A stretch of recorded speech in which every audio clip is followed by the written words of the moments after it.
Hi guys, we are going to read another book today. This book is about one of our founding fathers, George Washington. What do you know about George Washington? Let's think about that.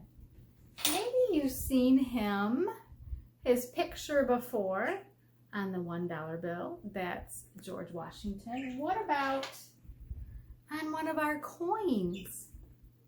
Ooh, let me get it in the camera. There we go. One of our coins, the quarter, has George Washington on it. Well, we are going to find out who is George Washington. Maybe you know a few things about him, but we're going to learn more about him. Let's look at the back of our book. It says George Washington, first president of the United States. There we go. If you didn't know that, now you know he was the first president of the United States. It says, meet George Washington, the father of our country. Washington led the Continental Army to victory in the American Revolution and established a government for the United States. He is also the only president to win every vote in an election. Wow. So let's find out more about George Washington. We already learned he was the first president. He is called the father of our country. This is known as a biography. We are learning true facts about a person. And in this case, our person is George Washington. You can see there our table of contents. We start with chapter 1. It says, meet George Washington. George Washington was the very first president of the United States. He was also known as one of America's founding fathers. During the American Revolution, Washington led the Continental Army to victory. Later, he helped shape the U.S. Constitution. This important document sets up how our government should be run and lists citizens' basic rights. Perhaps most important, as president, he set the standard for how our country should be led. George Washington had a reputation for honesty and bravery. He served the American people in many roles for more than 40 years. Today, many people consider Washington one of our country's greatest leaders. Then we have a nice picture here. I'll show you just a minute. Some captions. It's always important to read the captions that go along with the pictures. Washington was 57 years old when he took office as president. A famous quote from George Washington, a good moral character is the first essential in a man. He said that December 5th, 1790. So good moral character is the first essential of a man. It's important to have that good moral character. And there's a good picture.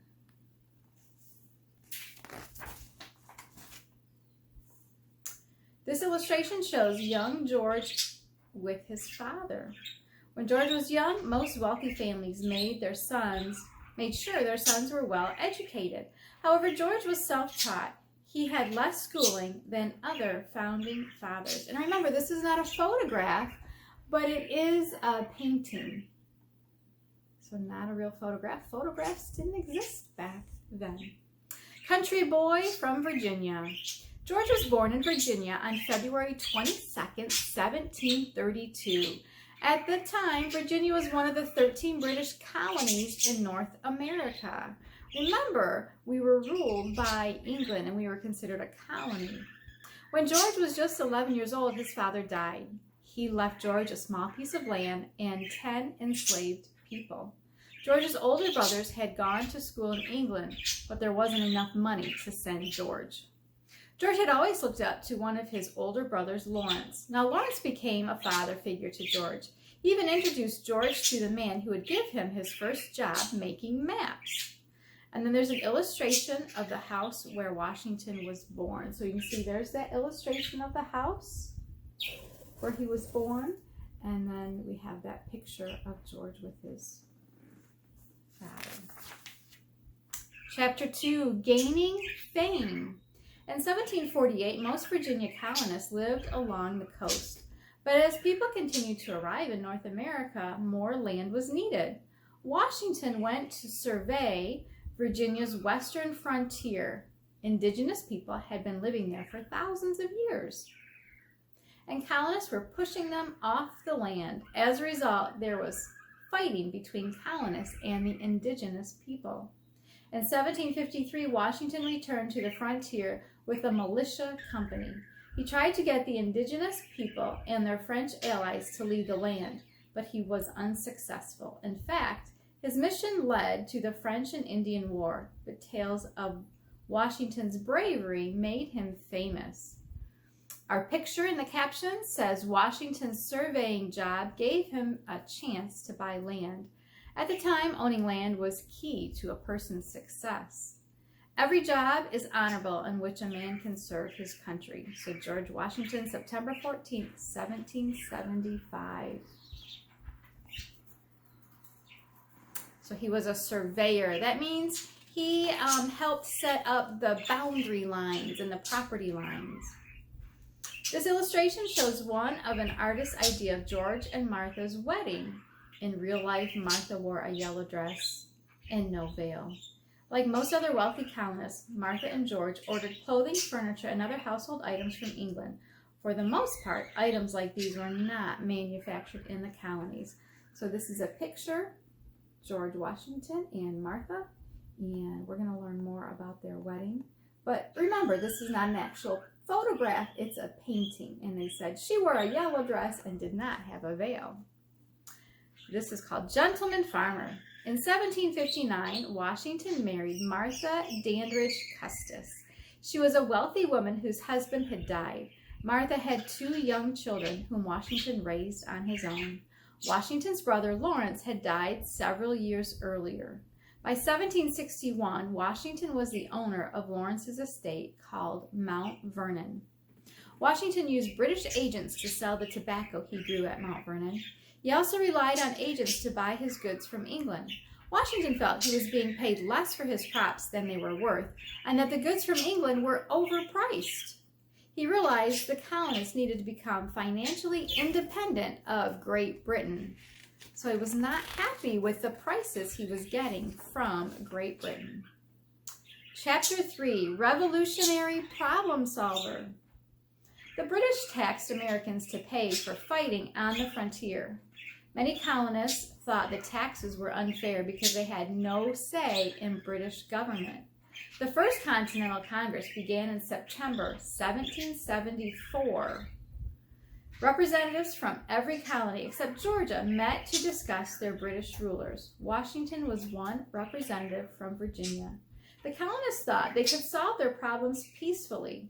Then on April 19, 1775, British soldiers fought with colonists at Lexington and Concord, Massachusetts.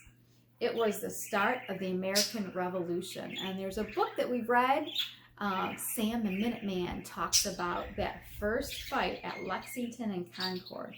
So if you haven't heard that book, you'll want to read Sam the Minuteman talking about that. So the caption with our picture says about 70 colonists, pictured, faced approximately 700 British soldiers at Lexington, Massachusetts. So 70 colonists and 700 British soldiers. There's a big difference there. The First Continental Congress was held in Carpenter's Hall in Philadelphia, Pennsylvania. So here's another picture.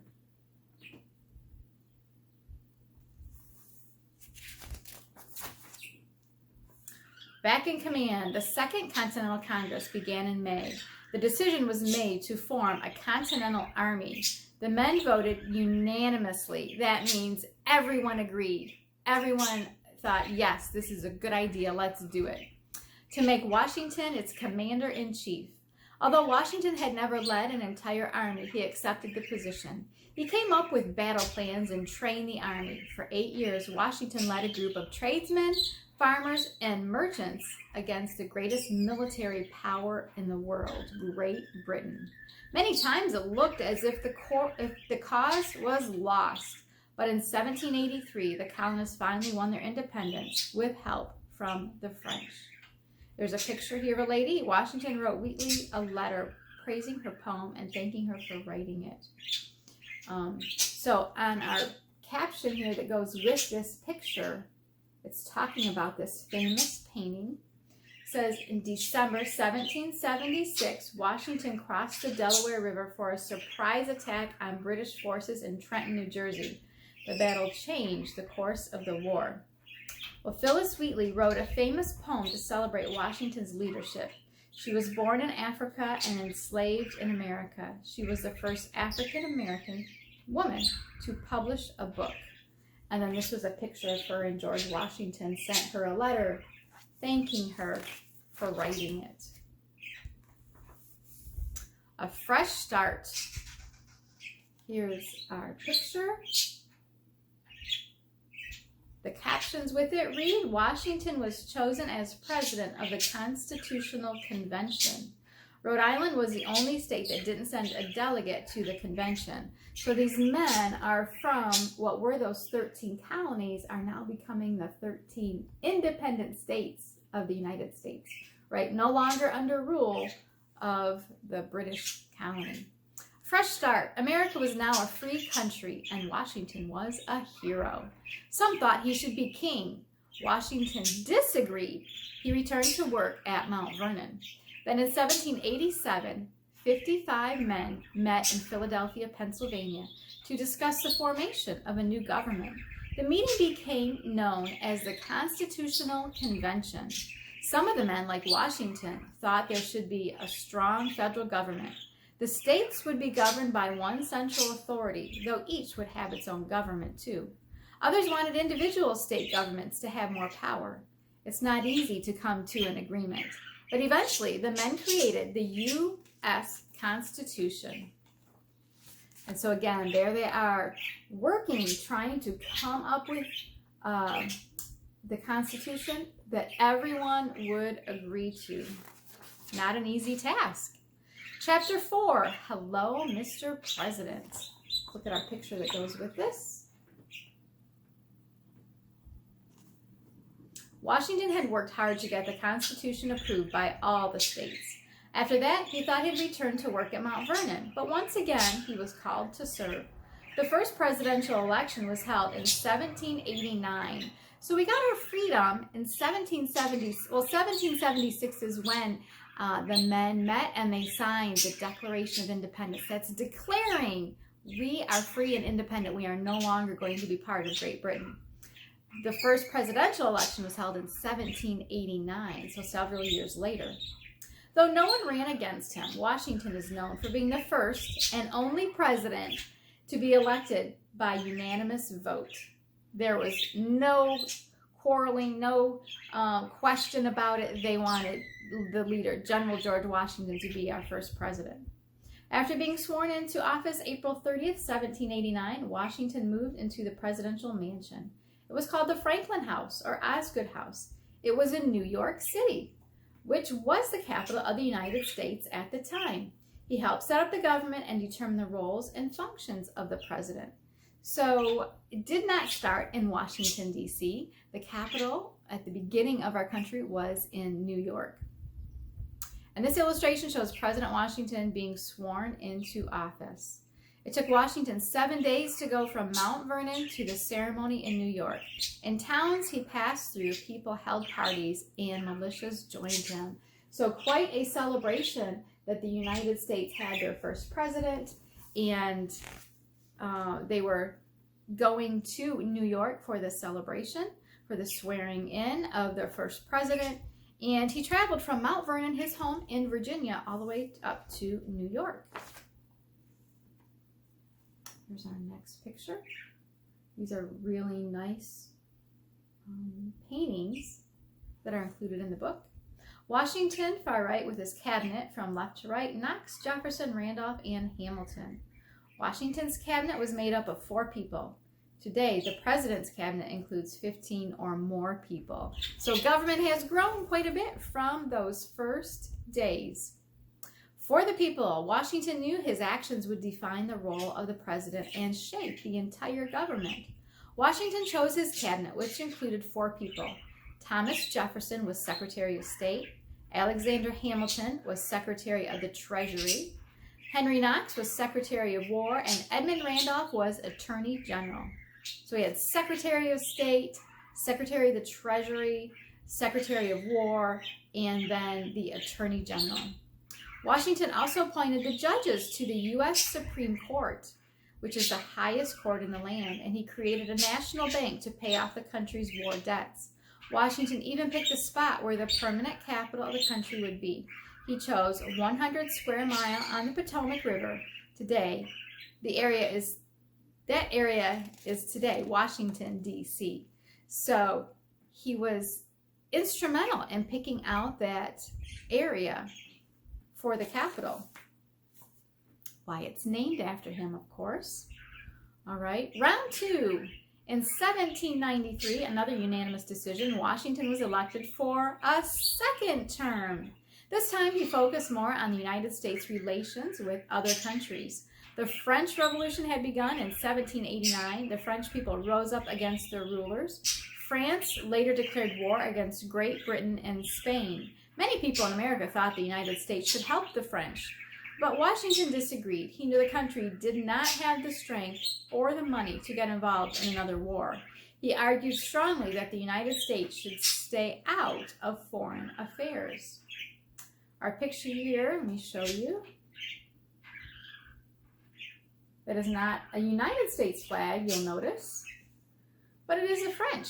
Revolutionaries in France united around a saying that meant liberty, equality, brotherhood.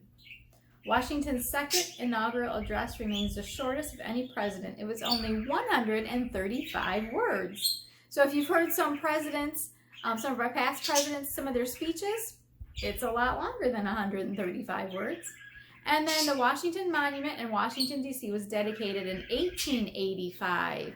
So after George Washington was gone, but that's the Washington Monument you'll find in Washington, D.C., and that's dedicated to General President George Washington. Hard to say goodbye. Many people would have liked Washington to remain president forever, but Washington didn't want the presidency to be anything like the British government, where one person ruled until their death, right? We fought against that, and so he wanted no part of that. He decided to step down after his second term. Like many things Washington did, this set the standard for future presidents. Even before it became a law, almost every president limited himself to 2 terms. In September 19, 1796, Philadelphia's American Daily Advertiser published Washington's famous farewell address. It was delivered in the form of a public letter written to the American people. Here's our picture that goes with it, our painting. After his second term, Washington looked forward to spending time at home with his family. This says, having now finished the work assigned for me, I retire from the great theater of action. George Washington, December 23rd, 1783. On this picture you can see he's there reading. Martha, his wife, is there, and maybe some grandkids on the floor there. And then this is a picture right here of Mount Vernon, and that was his home in Virginia. If you get a chance, if you're in the Washington, D.C. area or Virginia, go to Mount Vernon. I've been there. It is very exciting. The thing I liked the most is as you tour Mount Vernon, you can just imagine those are places that these people touched. George Washington, Thomas Jefferson, Benjamin Franklin, we'll talk about him. You are standing where they stood. You are seeing the same things that they see. So if you get a chance to travel, be sure to do that. A life of service. Washington did not get to enjoy his retirement for long. He died of a throat infection on December 14th, 1799 at his home in Mount Vernon. In his will, Washington said that the 123 enslaved people that belonged to him should be set free after his wife Martha died. Some people think his actions show that his views on slavery may have changed over the course of his life. Becoming the president of a new and free nation was not an easy task, but George Washington was the right man for the job. Much of what we understand about how presidents should conduct themselves in office is based on the personality and character of the father of our country, George Washington. So when you hear someone talking about the father of our country, talking about George Washington. And here's a picture. Here he is. We would say he is on his deathbed. This is a painting, remember, not a real picture. As he lay dying, Washington told his doctor, "I am not afraid to go." There are at least 88 cities and towns in the United States named after George Washington. That's more than any other president. So if you are traveling, or maybe you live in a city with the name of Washington. This is about our government. Setting up a new government, that was a really important job. In his first 100 days as president, and with the Constitution as his guide, Washington helped shape the new government into 3 branches. After the branches were formed, Washington filled their roles with men he knew could do the job. Each branch plays a part in making sure that the government's power is balanced and that no one person or group always gets their way. The president leads the branch of the government called the executive branch. It also includes the vice president, the president's staff, and the cabinet. As the head of the executive branch, the president signs new bills into law. Next is the judicial branch, which includes the Supreme Court. The Supreme Court is made up of justices who help apply the laws in the United States Constitution to our lives as citizens. Congress makes up the 3rd branch, which is the legislative branch. It's divided into 2 parts, the House of Representatives and the Senate. Among other things, the people in Congress are now responsible for writing new laws and declaring law. I want to show you, this is a pretty good illustration if you can see it. The 3 branches. We have the executive branch, the judicial branch, and the legislative branch. Important to know those 3 parts of our government. That's what the balance is all about. This book has a very nice timeline. I'm just going to kind of hold it up so you can get an idea. You can get the book and look at it, of George Washington and his life, his service to our country. And then in the back of the book, we have a nice glossary. There are some words that you're not sure of. That's always a great place to look, the glossary of the book. So that was a little bit about George Washington. I hope you enjoyed this biography, learning about the father of our country, our first president. He was also, remember, General George Washington, Commander-in-Chief during the Revolutionary War. All right, keep reading. Studying United States history is so interesting. We have such a wonderful country and a lot of interesting people that we can learn more and read about. So in our story about George Washington, the father of our country, the first president, we talked about those founding documents that they worked so hard to create. Well, I have a copy here of the Constitution. Of course, this is just a copy. The real one you will find in Washington, D.C. at the National Archives Museum. So if you get a chance to go to Washington, D.C., check it out. You might be able to see the original copy of the Constitution. And if I'm going to hold this up close, you can see it starts with the preamble, "We the people." Really important for our government. And so this is really small. Of course, it's on a much bigger piece of paper. The other thing that I think is neat is that you can see the signatures. That's kind of fun to look at. The signatures of those that signed the Constitution. This Constitution was signed September 17th, 1787. That was a long time ago. But we still celebrate Constitution Day. September 17th is when we celebrate this document. And think of all the work that went into the agreements that had to be met for everyone to agree on a new form of government.